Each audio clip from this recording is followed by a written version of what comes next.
Good morning. It's Wednesday, April 22nd, 2022. We're resuming work on Bill H697 and Act relating to eligibility of reserved forest land for enrollment in the use value appraisal program. And we have a new draft review based on edits the committee's made in the last half hour, and that is draft 2.5. dated 4/27/22 and timestamp 9:20 a.m. It'll be on our website. It's either on or will be on momentarily. So, Mr. Grady, if you could just, I think maybe let's slow down and walk through the whole thing. Okay. So you have draft 2.5 dated today at 9:20 a.m. The first instance of amendment amends the definition section use value and specifically amends the definition of what reserved forest land is, which is a new category that is being added, a subcategory that's being added to the managed forest land category of eligible enrolled land. So the first sentence has largely not changed in your deliberations on the bill. It's land that is managed for the purpose of attaining old forest values and functions according to minimum acceptable standards for forest management and is approved by the Commissioner of Forest and Recreation. The next two sentences are new,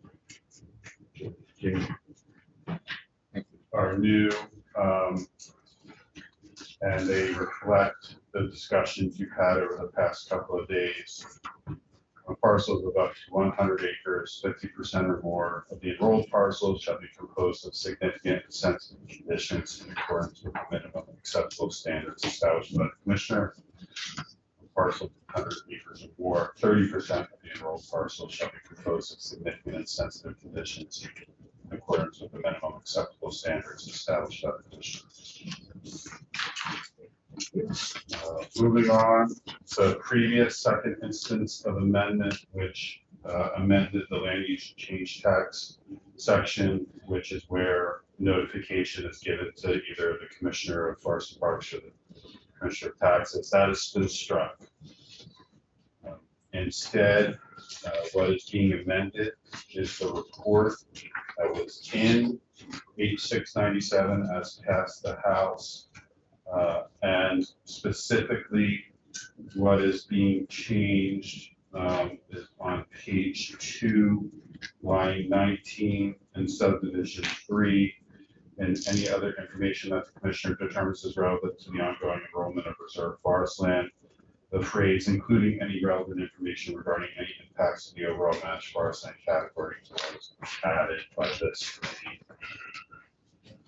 And then on page 3, subdivisions 4 and 5 were also added by this committee.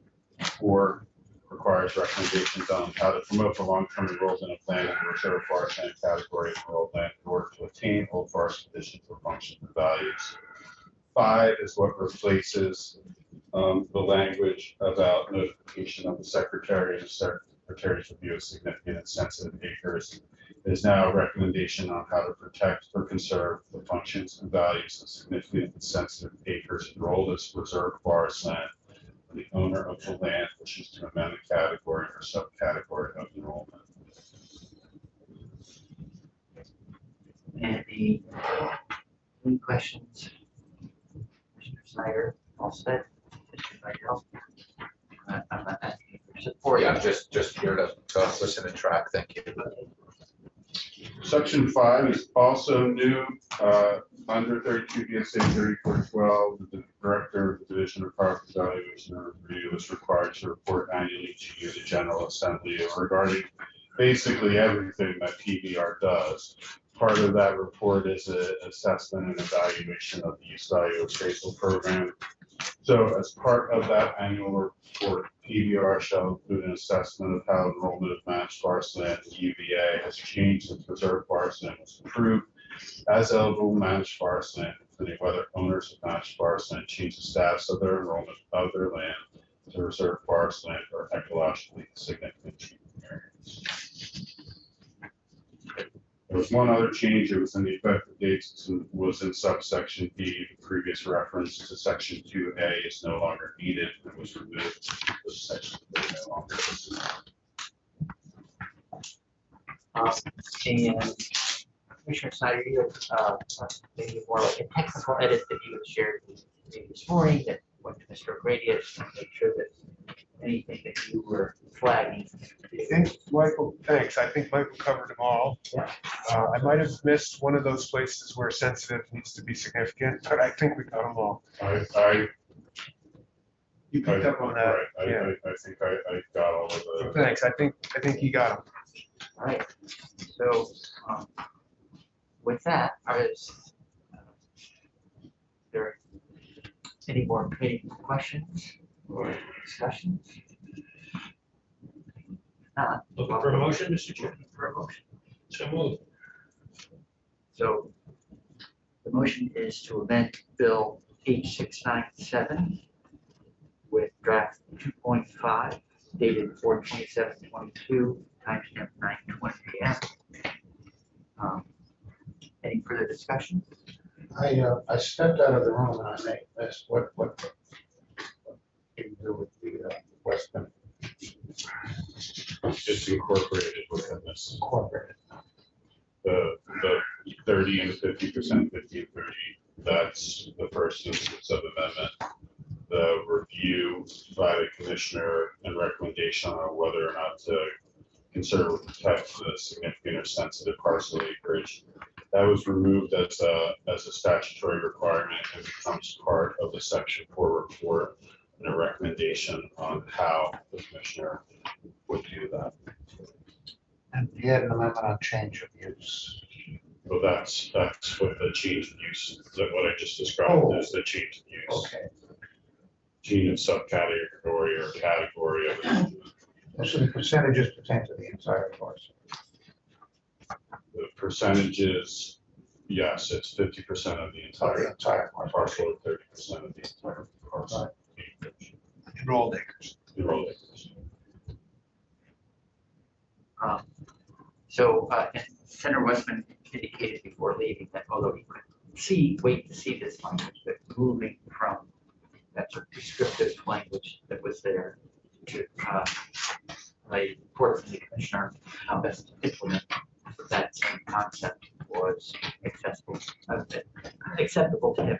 So we'll hold it open for Senator Campbell Westman to come back in and review and cast a vote. But otherwise, are we ready to vote?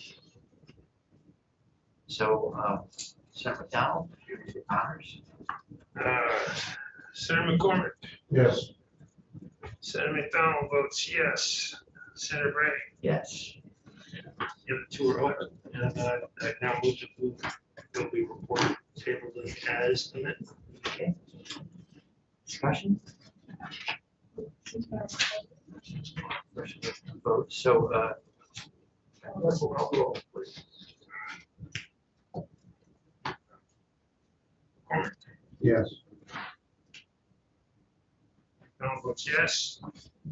Senator Brady, Yes. So 302 at the moment, we'll hold it for. Back in. Thank you very much, Mr. O'Grady, Mr. Snyder, Vidal. Sorry, Mr. Chair. Any chance we could grab a few minutes of our overworked council for the surface water bill? I think we're gonna, we're trying to do an amendment that's on the floor. Okay. As soon as we're, We can't vote it out. We haven't had council with us for this bill at all. We've been working on language. We have tiny edits, so if there was any chance, if you want us. go as fast as we can. Yeah, okay. And it might be enough for 2 rooms. Okay, thank you. Thank you. So with that, thank you, Mr. McDonald. Either of you want to report the bill? I think I don't need a reporter, but all reporter is me. So that's okay. With that, we will move to tender of appearance amendment that being proposed on page 411, activated to people use of cover for wild animals. Eric, if you could join us at the table, please, thank you. How are you? Good, how are you? Dealing with spring allergies. So, you have a amendment we passed over, and Yeah. backed up momentarily, so love to hear your thoughts on why you're proposing, and what you're intending on. Yeah, I'll start by saying I think the want and waste bill and the concept makes a whole lot of sense. No one wants people killing animals that they can use that have a value to the state of Vermont. When this bill came to us late last week, reviewing it, looking at it over the weekend, talking to folks, and I think there were a number of issues I thought ought to be addressed, or at least raised for the full Senate to look at. One was removing crows from the protected list. It's my understanding crows already protected through the federal government, the want and waste, and the migratory game birds. But the piece with crows is they cause a lot of crop damage, and while this bill will allow farmers to dispose of them when that damage occurs by limiting recreational hunting of crows, I think we'll be putting the onus on farmers, because there'll be a more population of crows that'll likely eat in their fields, and once they find food, they'll continue to come back. And I think crows is such a tough species because there's not a heck of a whole lot to use from it. Maybe some people, I wouldn't hunt crows personally, I wouldn't use them, but that's why I don't hunt them. But to me, they're similar to the kind of nuisances. I mean, where does want and waste stop? Is it when you have mice in your home and you put an end to them? They're a nuisance at some point, and no one uses the mouse when they destroy a mouse that's in their home. So I'd like to see that part happen. Just ask a quick question. Yeah, So for, when it's a question of damage to crops, that's already allowed Right. for it. So, yeah, I understand that, but the point is if you limit, think about it as a math game. Say you have 100% of crows right now. Say 20% of them are taken by recreational hunters, and then 15% are taken by farmers, and the rest go on. Now you might have some of that 15%. Now that burden has been shifted to the farmer to be out watching his fields, more likely to have more damage. The population will continue to grow. So, my thought concept here is, I think there's such a nuisance species, to my knowledge, a species that is not in danger of anything. We have an abundance of them. I don't see the point of regulating it. To be honest with you, this piece. right, so, we're short on time, let's go on to number 2. You're inserting the words damage or destroy. Yeah, so at this point, I think really gets to, from my understanding, how an animal is damaged or destroyed, similar to like a car accident. Are you expected, if you hit a deer, to then use it along those fronts? So I think this was trying to get at that point where we could talk about that and clarify are not, that damaged or destroyed substances are not required to be used. Third So instance, can I just double check with council? So if you're hit by a car, it's not part of hunting. So how does this language bind anyone to hitting a deer with a car? If you remove recklessly, as Senator Benning is going to do, the warden would have to show that you intentionally and knowingly killed the animal with your car. And will likely be another violation as well. So any animal shot would be damaged, so I don't, in normal hunting practice, I'm not sure how to incorporate, would seem like you could argue that you would no longer have an obligation because the deer you just shot was damaged. Right, so let's move to the third, please. This one would clarify bones as a usable portion. You know, some people may use the bones for soups or stews or jewelry or Okay. something. And so, I guess this is a question for council, is if someone were to use bones or a bone out of an animal, a single bone, would that then constitute, would it meet the demands of the bill to have use? This is the one where I go back and forth. I'm worried about the unintended consequences because if bones are included as it's going to be a mandate to process them for bones, and what if somebody considers them inedible or unusable? Are they then inedible or unusable? And then, I don't know. I'm just concerned that if you put bones in, then they can't be considered inedible or unusable and discarded. That is my concern. I admit they have a use, Yeah. definitely, and probably multiple uses, but I'm concerned about the unintended consequence of prohibiting somebody from throwing away an unusable bone. And Senator Parent, the fourth instance, please. Clarify that the department, this language clarifies that the department does not need to write an exhaustive list of common practice for each species, but, you know, one list that would apply to all.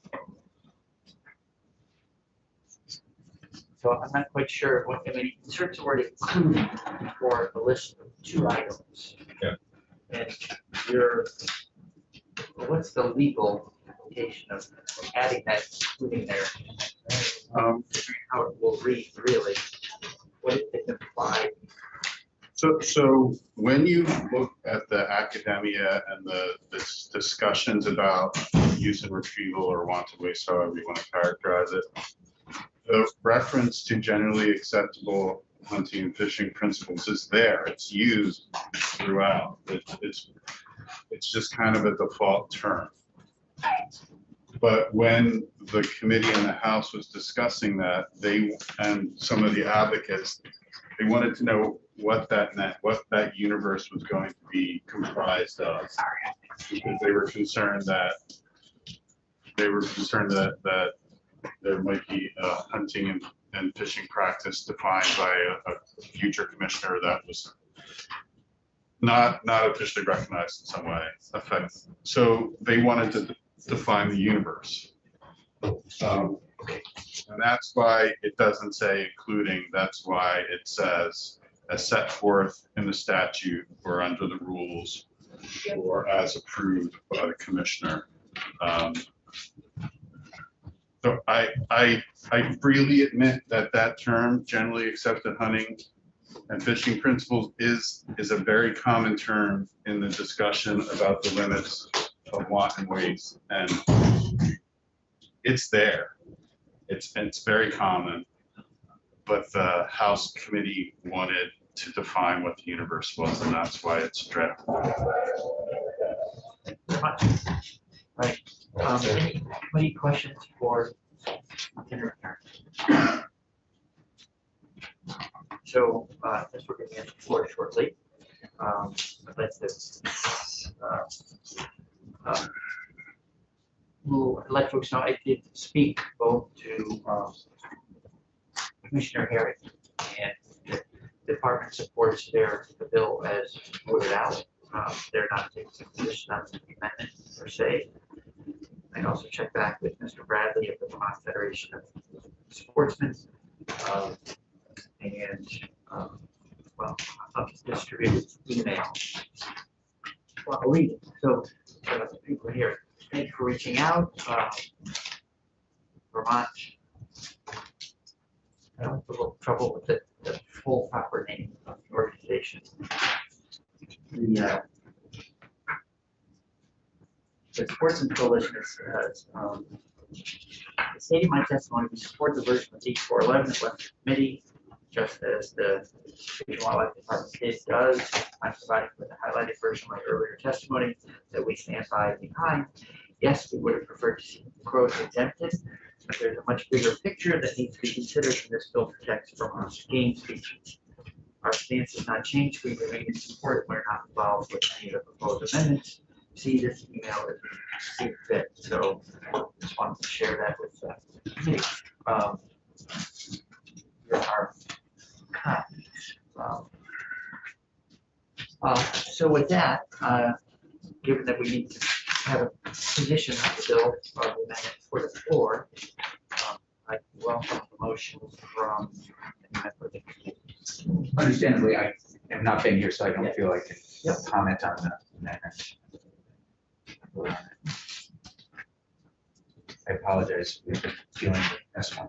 So The question is, well, let me create the question. I usually make motions, but the question is, what is the committee's position on the parent amendment? the Senator Parent is offering a floor amendment on the bill. I don't believe to support the floor amendment being offered. So, all those in favor of the, we just need, again, for a committee position, report on the floor, all those in favor of the amendment, please say yes and raise your hand.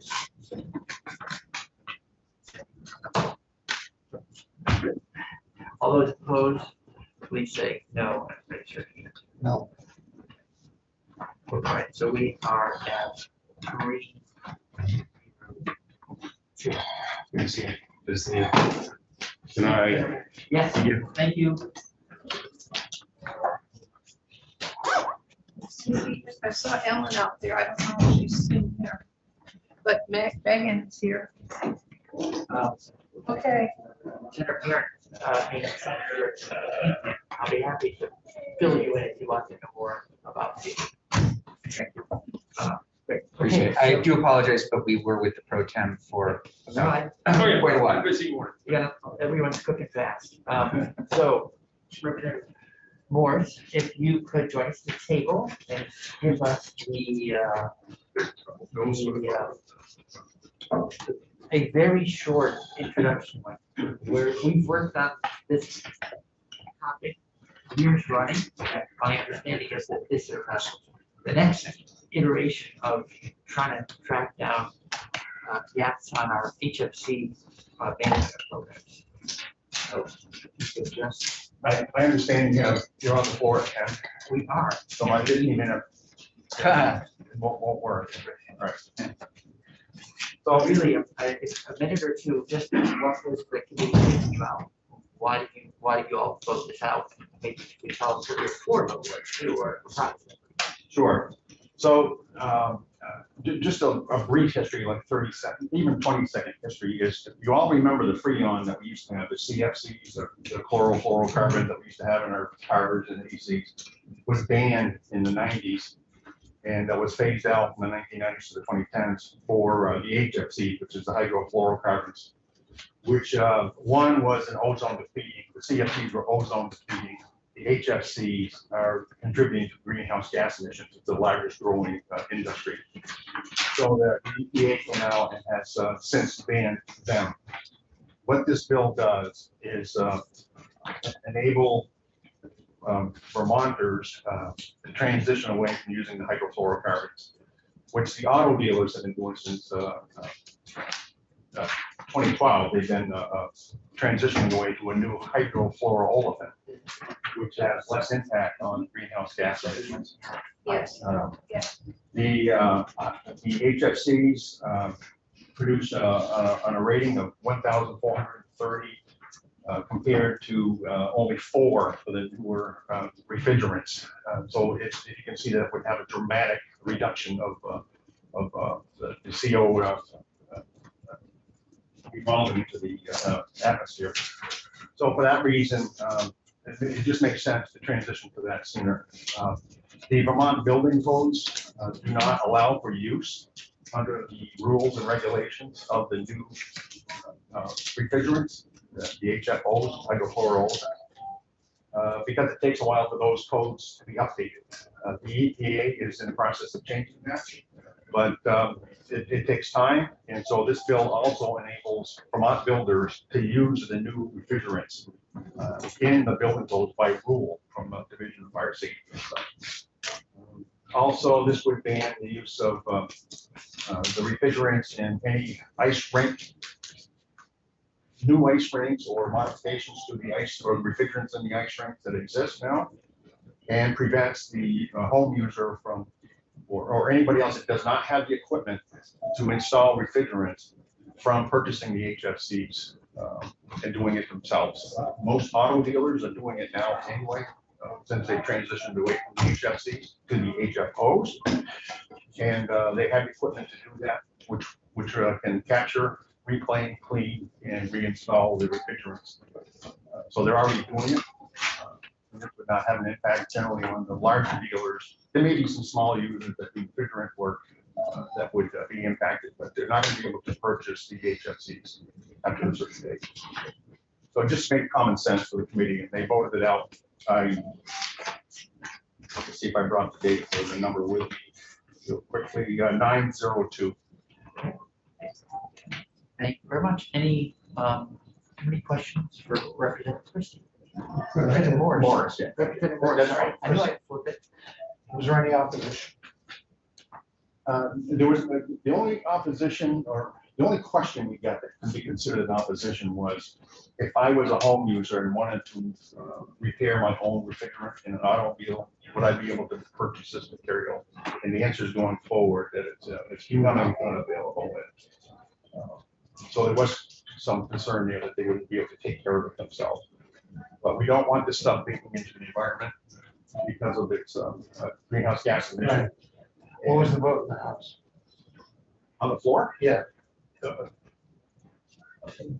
was voted in the affirmative, so they passed. A voice vote. Yeah. Thank you very much for coming in and jumping in, because I'm getting it done so concisely. So with that, I'd like to ask council to join us at the table. And For the record, my name was Representative Christie Moore, Secretary. thanks. From Springfield. Closing strong. One, Mr. Kowski, we have an amendment to the bill, and if you could walk us through the amendment. Yes, And- so Ellen Tchaikovsky, Office of Legislative Counsel, so quickly, HFCs are already in a phase out schedule under Vermont law. This bill is adding 2 things to that list. So the first amendment that's being offered today is clarifying one of the things that's being added to the list, which is in regards to ice skating rinks. So it's not changing that anything about the ice skating rink prohibition, it's just clarifying the language on it. So refrigeration systems used in ice skating rinks will be prohibited if they have prohibited HFCs. And then as Representative Morris mentioned, also containers designed for consumer recharge of motor vehicle air conditioners are also being prohibited under the bills passed in the House. It also has language directing state procurement contracts to not purchase HFCs. And then again, prohibition for those who are servicing motor vehicle air conditioners can't do so without the extraction equipment to prevent leakage. And then finally, the section 3 of the bill, and then is the other part of the amendment that's being offered, and this is language that was proposed by ANR. And so it's a slight clarification as the length from the bill as passed by the House. It only makes a small modification of the language, but it is in reference to the building codes. So no rule adopted under this section, the building codes. or any other requirement shall prohibit or otherwise limit the use of refrigerants designated as acceptable. And that is, as Representative Moore said, because the building codes that we have in Vermont are directly adopted from the national building codes. Those haven't been updated in a few years. There potentially will be an update soon to allow the new refrigerants in the building code, but that hasn't happened yet. And let me see, right, well, any questions for council? And then let's go to Ms. O'Toole. Good morning. Thanks for joining us. Good morning. Love to hear your thoughts on, and maybe you could explain the A&R's request for the edit, which is in our second instance of amendment, as I understand. Sure, I'd be happy to. Good morning. My name is Megan O'Toole. I'm the Climate Change Mitigation Coordinator with Vermont DEC at A&R. A&R offers this amendment that Ellen just reviewed with the committee because and this was just essentially an oversight when we were testifying on this bill in the House, but the legislature gave A&R the authority under Act 65 to designate certain refrigerants as acceptable for use within the state. And as the language is currently worded in the version of the bill passed out by the House, it's not clear that A&R would retain that authority alongside EPA when contemplating refrigerants that should be allowed regardless of building code requirements. And so we just wanted to ensure that we retain the authority that we have under Act 65 to also list certain refrigerants as acceptable for use in the state. So this is essentially just confirming the previous authority that the legislature gave A&R under Act 65 and just ensures that we can continue to do that if we feel that it is appropriate. Okay. And when you're saying is it Act 55 or 65 that you're saying? Act 65, which is the original HFC phase-out bill from 2019. Thank you. Sure. So are there any questions for Ms. O'Toole or our own council? Right. So if not, then welcome a motion to amend Bill H523. Any further discussion? Right, so, Senator McDonald, We're moving to amend. we're moving to amend the bill with draft 1.1. And clerk will please call the roll. Senator McCormick. Yes.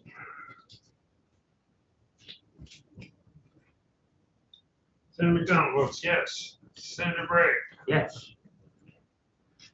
Now looking for a motion to move the bill as so amended. So moved. Thank you. Any further discussion? Clerk will call the roll. Senator McCormick. Yes. Senator McDonald votes yes. Senator Bray. Yes. We'll leave the vote open for Senator Westman and Campion. Thank you, everyone. I'd be happy to report. We are adjourned. Yes, this is your brother's bill. So Senator McCormick will report.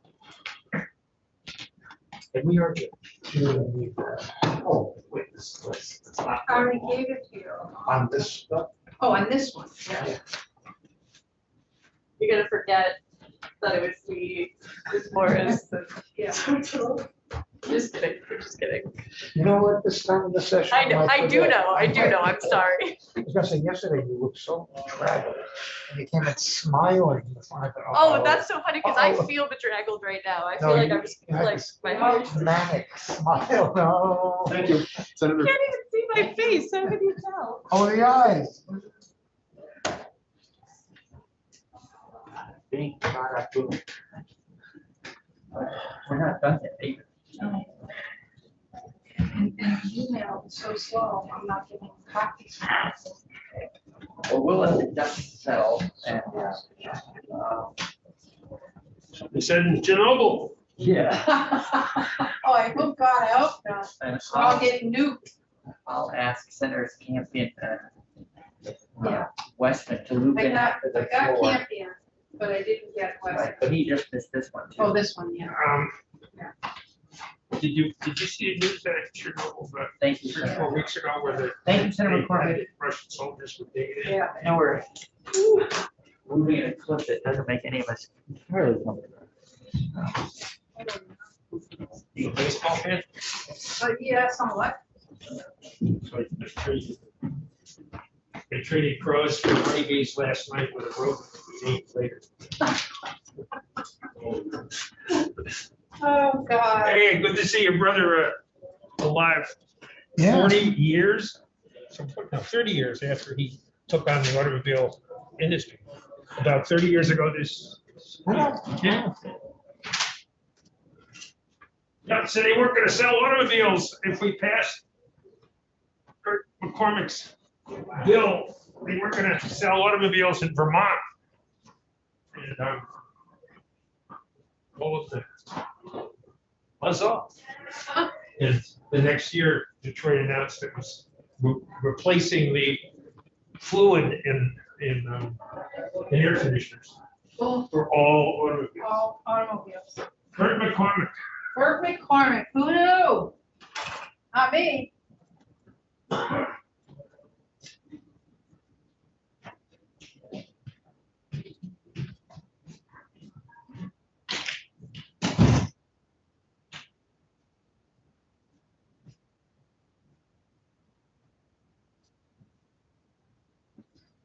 Holy shit, that was bad.